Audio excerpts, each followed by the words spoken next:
আমার নাম লাভলি, আমি ১৭ বছর বয়সী। আপনি আমার বয়স এবং নাম থেকে অনুমান করতে পারেন যে আমি দেখতে কেমন হতে পারি। আমি একটি ছোট শহরে থাকি। আমার বাড়ি বড় নয়, কিন্তু আমার জন্য এটি পৃথিবীর সবচেয়ে সুন্দর কোণ। মা, বাবা এবং আমার ছোট ভাই আদিত্য, শুধু আমাদের ছোট্ট পরিবার। শহরের গলিতে সবাই একে অপরকে চেনে, কিন্তু একটি বাড়ি সবসময় অদ্ভুত ছিল, শেখর কাকার বাড়ি। শেখর কাকার সম্পর্কে কেউ বেশি কিছু জানে না। তিনি প্রায় ৫০ বছর বয়সী, কিন্তু তার চোখে একটি অদ্ভুত খালি ভাব দেখা যায়, যেন কোনো অসম্পূর্ণ গল্প যা শোনার কেউ নেই। তিনি বেশিরভাগ সময় তার বাড়িতেই থাকেন, এবং যখন বাইরে আসেন, শুধুমাত্র সবজি কিনতে বা কোনো জরুরি কাজে। কিন্তু আমার তার সাথে প্রথম দেখা খুবই অদ্ভুত এবং ভয়ানক ছিল। সেই সন্ধ্যার সময় ছিল। সূর্য ধীরে ধীরে অস্ত যাচ্ছিল এবং হালকা শীতলতা বাতাসে মিশে যাচ্ছিল। আমি আমার বই নিয়ে ছাদে বসেছিলাম, যখন হঠাৎ আমার নজর পড়ল শেখর কাকার বাড়ির ছাদে। তিনি সেখানে একা বসেছিলেন, আকাশের দিকে তাকিয়ে।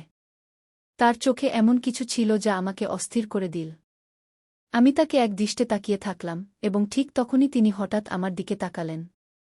আমি মনে করলাম যেন আমি কোনো চুরিতে ধরা পড়েছি। আমি দ্রুত দৃষ্টি সরিয়ে নিলাম এবং বইয়ে মনোনিবেশ করার চেষ্টা করলাম।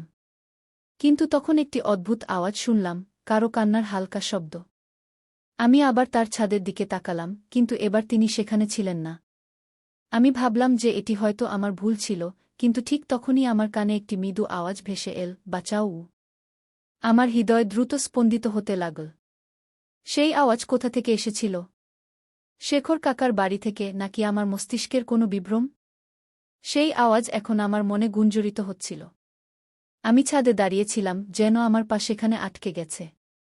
বাতাসে একটি অদ্ভুত শীতলতা ছিল, কিন্তু আমার ভেতরে কিছু অন্য বলছিল, একটি অস্থিরতা, একটি অজানা হুলস্থুল।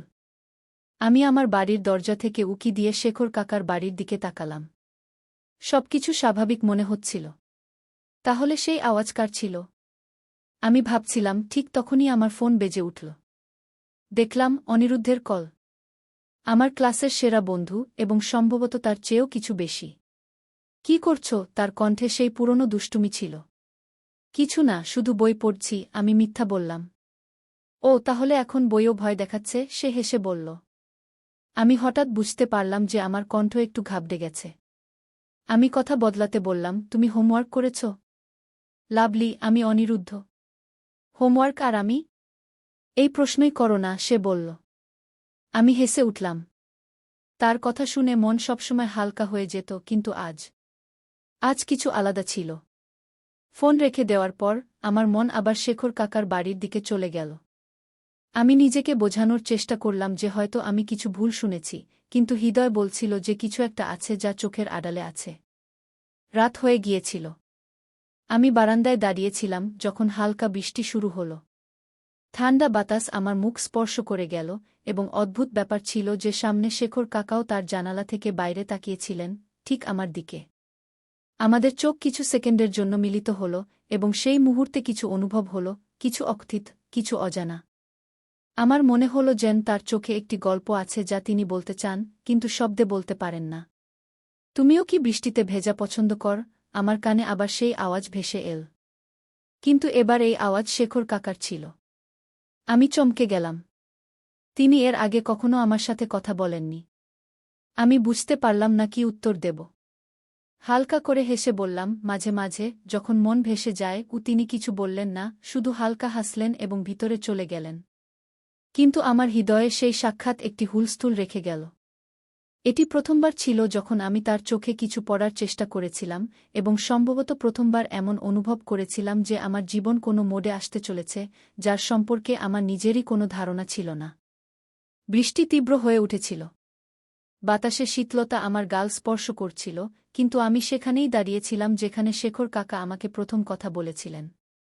তুমিও কি বৃষ্টিতে ভেজা পছন্দ কর? তার শব্দ এখনও আমার মনে গুঞ্জরিত হচ্ছিল। তার চোখে একটি অদ্ভুত আকর্ষণ ছিল, গভীর বিষণ্ণতা, কিন্তু অনেক কিছু বলার। আমি কখনো ভাবিনি যে তিনি আমার সাথে কথা বলবেন, এবং তা এমনভাবে। আমার হৃদয় দ্রুত স্পন্দিত হচ্ছিল। আমি ঘরে ফিরে এলাম, কিন্তু মন এখনও সেখানে আটকে ছিল। শেখর কাকা, এই নামের সাথেই মনে একটি অদ্ভুত হুলস্থুল শুরু হল। তিনি কে? কেন এত চুপচাপ থাকেন? এবং আজ হঠাৎ তিনি আমাকে এটি কেন জিজ্ঞাসা করলেন? সারারাত আমার ঘুম আসেনি। বৃষ্টির ফোঁটা জানালা আঘাত করছিল এবং আমি শুধু পাশ ফিরছিলাম। আমি নিজেকে মিথ্যা সান্ত্বনা দিলাম যে এটি ছিল একটি সাধারণ কথোপকথন, কিন্তু সত্যি কথা হল তাদের কথাগুলো আমার ভেতরে কিছু জাগিয়ে দিয়েছিল। এভাবেই ভাবতে ভাবতে কখন যে আমার চোখে ঘুম এসে গেল তা টেরই পেলাম না। সকাল থেকেই বৃষ্টি থেমে গিয়েছিল। আমি যেমন প্রতিদিন ছাদে আসি, আজও এলাম। কিন্তু আজ আমার চোখ যেন নিজে থেকেই খুলে গেল। দরজা খুলে শেখর কাকা বাইরে এলেন। তিনি হালকা নীল রঙের শার্ট পরেছিলেন, চুল কিছুটা এলোমেলো ছিল, আর মুখে হালকা দাড়ি। জানি না কেন, কিন্তু সেই মুহূর্তে তিনি যেন কোনো চলচ্চিত্রের নায়কের চেয়ে কম ছিলেন না। আমি নিজেই নিজের উপর হেসে ফেললাম। আমি কি ভাবছি? তিনি তো আমার চেয়ে বয়সে অনেক বড়। কিন্তু এই চিন্তা থেকে নিজেকে সরিয়েও নিতে পারছিলাম না। হঠাৎ তিনি আমার দিকে তাকালেন। এবার আমি চোখ ফেরাতে পারলাম না। তিনি কয়েক সেকেন্ড ধরে আমাকে দেখলেন, তারপর হালকা করে হাসলেন। আমি ঘাবড়ে গিয়ে ভেতরে চলে গেলাম, কিন্তু মন এখনও সেখানেই ছিল, তার চোখের গভীরে কোথাও ডুবে গিয়ে। আজ আমাদের গলিতে কারও বিয়ে ছিল। সবাই রঙিন পোশাকে ঘুরছিল, কিন্তু আমার নজর শুধু একজনের দিকেই, শেখর কাকার দিকে। আজ প্রথমবার আমি তাকে এত সুন্দর করে সাজতে দেখলাম। তিনি সাদা কুর্তা পায়জামা পরেছিলেন, আর সত্যিই তিনি আলাদা লাগছিলেন। আমি নিজের উপর আবার হেসে ফেললাম। আমি তার সম্পর্কে এত ভাবছি কেন? নিজেকে বোঝানোর চেষ্টা করলাম, কিন্তু তবু বারবার চোখ যেন তার দিকেই চলে যাচ্ছিল। আর তখনই সেই মুহূর্ত এল। তিনি আমার দিকে এগিয়ে এলেন। তুমি এখানে একা দাঁড়িয়ে আছো কেন? তার কণ্ঠে সেই একই প্রশান্তি ছিল যা আমি আগেও অনুভব করেছিলাম। কিছু না, আমি চোখ নামিয়ে নিলাম। তিনি হাসলেন, লোকেরা খুশি, গান বাজছে, আর তুমি এক কোণে চুপচাপ দাঁড়িয়ে আছ। নাচ পছন্দ না? আমি হালকা করে হেসে মাথা নাড়লাম। পছন্দ, কিন্তু আমি কারো সাথে নাচ করি না। কি? তিনি পকেট থেকে হাত বের করে আমার দিকে বাড়িয়ে দিলেন। তাহলে আজ আমার সাথে করবে? আমার বুক ধড়াস করে উঠল। চারপাশে সবাই ছিল, কেউ দেখে ফেলতে পারত। কিন্তু সেই মুহূর্তে আমার দুনিয়ায় শুধু দুজন মানুষ ছিল, আমি আর শেখর কাকা। আমি তার চোখের দিকে তাকালাম। তিনি প্রথমবার এত কাছাকাছি। আমি কি সত্যিই তার সাথে নাচ করব? নিজেকে জিজ্ঞেস করলাম। তার চোখে এক অদ্ভুত প্রশান্তি ছিল, যেন সবকিছু থেমে গেছে। আমি তার দিকে তাকালাম, তার মুখে হালকা হাসি, কিন্তু চোখে এমন কিছু ছিল যা আমার হৃদয়কে জোরে ধাক্কা দিচ্ছিল। শেখর কাকা তার হাত আমার দিকে বাড়ালেন, যেন আমার উত্তরই শুধু তিনি চাইছেন। আমি হালকা করে ঠোঁট কামড়ালাম। আমার আঙুল কাঁপছিল, তবুও আমার মন এক অজানা অনুভূতিতে ভাসতে রাজি ছিল। লাভলি, পিছন থেকে মায়ের কণ্ঠ শুনে আমি যেন কোনো স্বপ্ন থেকে জেগে উঠলাম। তাড়াতাড়ি চোখ নামিয়ে নিলাম আর কিছু না বলে আমার দোপাট্টা ঠিক করতে লাগলাম। হ্যাঁ মা, এখানে কি করছ? চলো, অতিথিরা এসেছে। আমি আস্তে করে চোখ তুললাম। শেখর কাকা তখনও সেখানেই দাঁড়িয়েছিলেন, কিন্তু তার হাসি যেন একটু গভীর হয়ে গিয়েছিল। যেন আমার উত্তরই তার দরকার নেই, যেন তিনি আগে থেকেই জানেন আমি তার সম্পর্কে কি ভাবছি। আমি নিজেই বুঝতে পারছিলাম না কি অনুভব করছি। কিছু না বলে মায়ের সাথে বাড়ি চলে গেলাম, কিন্তু আমার বুকের ধড়ফটানি আগের মতোই তীব্র ছিল। বাড়ি ফিরে বিছানায় শুয়ে পড়লাম, কিন্তু ঘুম চোখ থেকে ক্রোশ দূরে। সেই মুহূর্ত বারবার আমার মনে ঘুরছিল। যদি মা ডাকতেন না, তাহলে কি আমি সত্যিই শেখর কাকার হাত ধরে ফেলতাম? এই প্রশ্ন যেন আমার মনের মধ্যে গুঞ্জন করতে থাকল। জানালা দিয়ে বাইরে তাকালে তার বালকনির আলো জ্বলছিল। মন চাইল ছাদে গিয়ে দেখি তিনিও কি আমার কথা ভাবছেন, কিন্তু নিজেকে থামিয়ে দিলাম। না লাভলি, তুমি একই ভাবছ, কিন্তু মন মানতে রাজি ছিল না। পরের দিন সকালের হালকা রোদ পাড়ার ছাদে ছড়িয়ে পড়েছিল। আমি কাপড় শুকানোর অজুহাতে ছাদে এসেছিলাম, কিন্তু আমার চোখ যেন কাউকে খুঁজছিল। আর তখনই যেন আমার ভাবনা তাকে ডেকে এনেছিল। শেখর কাকা গেটের কাছে দাঁড়িয়েছিলেন, কারো সাথে কথা বলছিলেন। কিন্তু যেই তিনি আমাকে দেখলেন, তার কথা একটু থামল। তিনি থামলেন, হালকা করে হাসলেন, আর আমি হঠালে এবং আবার কথোপকথনে ফিরে এলাম, কিন্তু আমি জানতাম তাদের মন এখনও আমার দিকে ছিল। আমি দ্রুত কাপড় শুকিয়ে নিচে নেমে এলাম, কিন্তু আমার মন সেখানেই আটকে রইল। সন্ধ্যায় বাড়িতে হুলস্থুল ছিল। মা রান্নাঘরে ছিলেন, বাবা খবরের কাগজ পড়ছিলেন, আর আমি জানালার পাশে বসে ছাদের দিকে তাকিয়েছিলাম। মন অস্থির হয়ে উঠছিল। আমি বুঝতে পারছিলাম না যে এসব কি হচ্ছে। শেখর কাকার জন্য এই টানাটানি কেন বাড়ছে? অনেক প্রশ্ন ছিল কিন্তু উত্তর কোনোটি ছিল না। হঠাৎ গলিতে শোরগোল শুনে আমি বাইরে উকি দিয়ে দেখলাম শেখর কাকা তার বাইক স্টার্ট করছিলেন। তিনি সম্ভবত কোথাও যাচ্ছিলেন, কিন্তু যাওয়ার আগে তিনি একবার আমার জানালার দিকে তাকালেন। আমার হাত পা যেন অবশ হয়ে গেল। এ কি কাকতালীয় ছিল, নাকি তিনি ইচ্ছে করে আমার দিকে তাকিয়েছিলেন? আমার মন বলছিল যে এটি শুধু কাকতালীয় হতে পারে না। তার বাইক ধীরে ধীরে গলি থেকে বেরিয়ে গেল, কিন্তু আমার হৃদয় তখনও সেখানেই আটকে ছিল। রাতে আমি বিছানায় শুয়েছিলাম, কিন্তু চোখে ঘুম ছিল না। যখনই চোখ বন্ধ করতাম, শেখর কাকার সেই গভীর দৃষ্টি আমার সামনে ভেসে উঠত। আমি পাশ ফিরলাম, বালিশটা জোরে চেপে ধরে নিজেকে বোঝাতে লাগলাম, লাভলি, এটা ভুল। তুমি এত ছোট, আর তিনি তোমার চেয়ে এত বড়, কিন্তু হৃদয়ের কাছে যুক্তি টেকে না। মন চাইছিল ছাদে উঠে ঠান্ডা হাওয়ায় নিজেকে সামলে নেওয়ার চেষ্টা করি। কিন্তু ঠিক যখন আমি ঘর থেকে বেরোলাম, হঠাৎ মোবাইলে একটি মেসেজ এল, ছাদে আসো। আমি চমকে স্ক্রিন দেখলাম, নম্বরটি অচেনা ছিল, কিন্তু হৃদয় থেকে আমি জানতাম যে এটি শেখর কাকাই ছিলেন। চাঁদনী রাত তার নরম আলো ছড়িয়ে দিচ্ছিল, হাওয়া ধীরে ধীরে বইছিল, কিন্তু আমার ভেতরে একটা অদ্ভুত অস্থিরতা ছিল। হৃদয় বারবার বলছিল ছাদে যেতে, কিন্তু মস্তিষ্ক মানা করছিল। আমি নিজেকে বোঝানোর অনেক চেষ্টা করলাম, কিন্তু আমার পা যেন নিজে থেকেই এগিয়ে চল। আমি এখনও কিছু ভাবতেই পারিনি, তিনি হালকা হাসি দিয়ে সেই কাগজের টুকরোটা আমার ছাদে ছুড়ে দিলেন।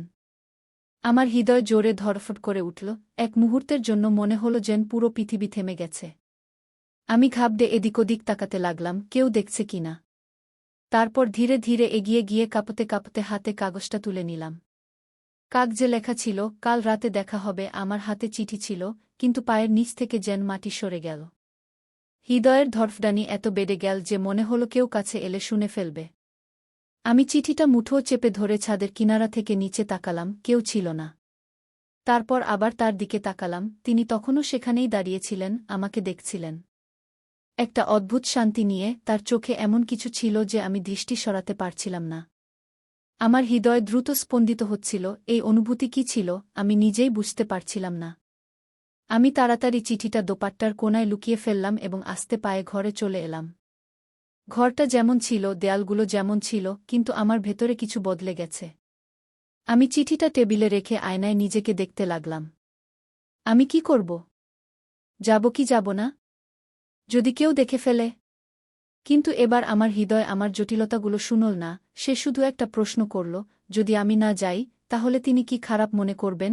রাতের নিস্তব্ধতা চারদিকে ছড়িয়ে পড়েছিল, কিন্তু আমার ভেতরে হাজারো প্রশ্নের হুলস্থুল। আমি বিছানায় শুয়েছিলাম, কিন্তু ঘুম কোথায় পালিয়েছে। যখনই চোখ বন্ধ করতাম, শেখর কাকার সেই দৃষ্টি সামনে ভেসে উঠত, তার সেই হালকা হাসি, ছাদে ছোড়া সেই চিঠি, আর তাতে লেখা সেই তিনটি শব্দ, কাল রাতে দেখা হবে। আমি পাশ ফিরলাম আর বালিশটা জোরে চেপে ধরলাম। আমার হৃদয়ের স্পন্দন বাড়ছিল, আমাকে কি যাওয়া উচিত? ভাবতে ভাবতে কখন ঘুম এসে গেল জানি না, কিন্তু সেই ঘুমও অস্থিরতায় ভরা ছিল। পরের দিন সকালে চোখ খুলেই প্রথম যে ভাবনা মাথায় এল, সেটা ছিল সেই রাতের কথা। সারাদিন আমি নিজের সঙ্গে লড়াই করছিলাম, কখনো নিজেকে বোঝানোর চেষ্টা করছিলাম, কখনো অকারণে হাসছিলাম। মা কিছু জিজ্ঞেস করলে আমি ঘাবড়ে যেতাম, ভাই সামনে এলে আমি চোখতারা উপরে তাকালো এবং আমাদের চোখে চোখ পড়ল। আমার হৃদয় জোরে ধড়ফড় করে উঠল। তিনি ধীরে ধীরে তার ছাদের দিকে এগিয়ে গেলেন। আমি পলক না ফেলে তাকে দেখছিলাম। তিনি ছাদে এসে হালকা হাসি দিয়ে আমার দিকে তাকালেন। আমি একদম স্তব্ধ হয়ে গেলাম, কিন্তু দৃষ্টি সরানোর সাহস পেলাম না। তুমি এলে, তার কণ্ঠস্বর খুবই মৃদু ছিল, কিন্তু তাতে এক অদ্ভুত টান ছিল। আমি কিছু বললাম না।